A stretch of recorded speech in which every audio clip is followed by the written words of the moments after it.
Jacques Lévy, bonjour. Bonjour. Est-ce qu'on peut parler d'archipel territorial ou de fracture territoriale aujourd'hui en France?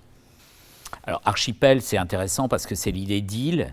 Les grandes villes, par exemple, se ressemblent beaucoup plus qu'elles ne se ressemblaient autrefois. Habiter à Rennes, habiter à Bordeaux ou même habiter à Paris, même s'il y a quand même une différence d'échelle, c'est moins clivant, c'est moins différent aujourd'hui que ça ne l'était il y a 30 ans. Donc il y a une espèce d'identité des grandes villes qui s'est affirmée en France. Elle avait eu du retard, elle avait mis du retard à émerger par rapport à d'autres pays, mais maintenant c'est le cas.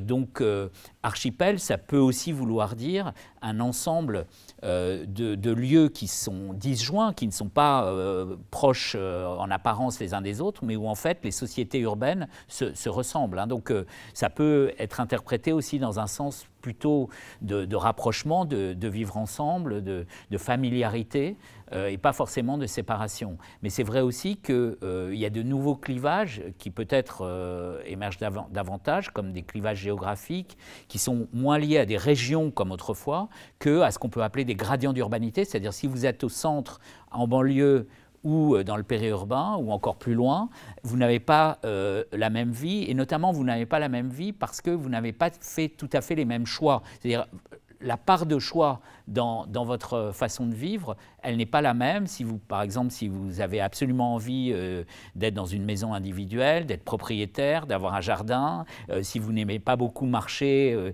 ou les transports publics, évidemment, vous allez plutôt choisir le périurbain, quels que soient vos revenus. C'est-à-dire que à revenus égaux, vous allez faire un autre choix que celui qui va être locataire, peut-être dans un HLM, en banlieue proche du centre, qui va beaucoup prendre le bus ou le tram et marcher à pied, et donc qui va être exposé, par exemple, en permanence à l'altérité de la société. Il va voir des gens très différents de lui, alors que celui qui habite dans le périurbain, ça peut être aussi une motivation, lui, il va plutôt rencontrer des gens qui lui ressemblent. Donc il y a des choix qui jouent un rôle et qui font que, ça se traduit d'ailleurs sur le plan électoral, selon l'endroit où vous habitez, vous ne votez vraiment pas de la même façon.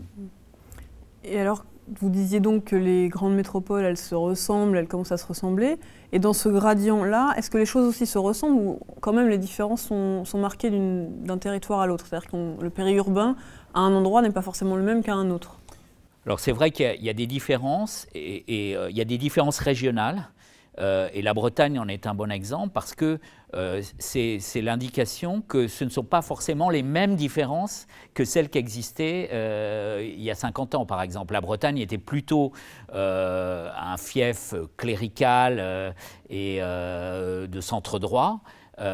Aujourd'hui, c'est clairement, disons, une zone où les idées de centre-gauche ou même de dépassement du clivage gauche-droite sont très présentes. Donc c'est aussi une région qui était plutôt en délicatesse avec l'État central et qui a trouvé une manière d'exprimer ça de façon positive en étant très pro-européenne. Donc il y a des identités régionales, incontestablement, qui sont en mouvement constant et qui donnent une coloration justement à ces différences entre le centre et la périphérie. Mais ce qui est frappant quand même, c'est que si vous regardez le score des candidats du Front National ou du Rassemblement National, quelle que soit la région, si vous êtes au centre, ce candidat va avoir moins de voix que si vous êtes en banlieue et moins de voix en banlieue que dans le périurbain. Et donc ça marche, quel que soit le niveau moyen, je dirais, de l'agglomération concernée.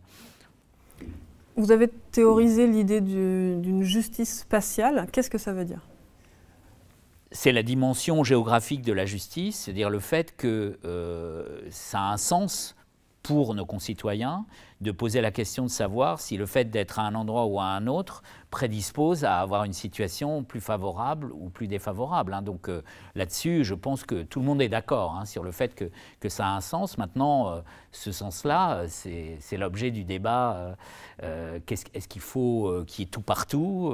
Est-ce qu'il faut tenir compte aussi de la part de choix? On a fait des enquêtes, par exemple, auprès d'échantillons de Français, et certains nous disaient, bon, moi j'ai choisi d'habiter à la campagne, je ne m'attends pas à ce qu'il y ait un CHU ou une université à ma porte. Hein. Donc là, il y a un équilibre qui est sans doute nouveau du fait que peut-être une des grandes libertés que les habitants des sociétés développées ont conquise depuis quelques décennies, c'est la liberté de bouger, la mobilité, notamment la mobilité résidentielle. Donc quand les gens étaient tous plus ou moins assignés à résidence, évidemment, on était obligé d'en tenir compte, c'est-à-dire que la justice, c'était qu'il y ait tout là où ils étaient obligés d'être. Aujourd'hui, comme il y a une part de choix, évidemment, tout est dans l'articulation entre ce qu'on peut choisir et ce qu'on ne peut pas choisir. Et c'est là que le débat sur la justice spatiale commence.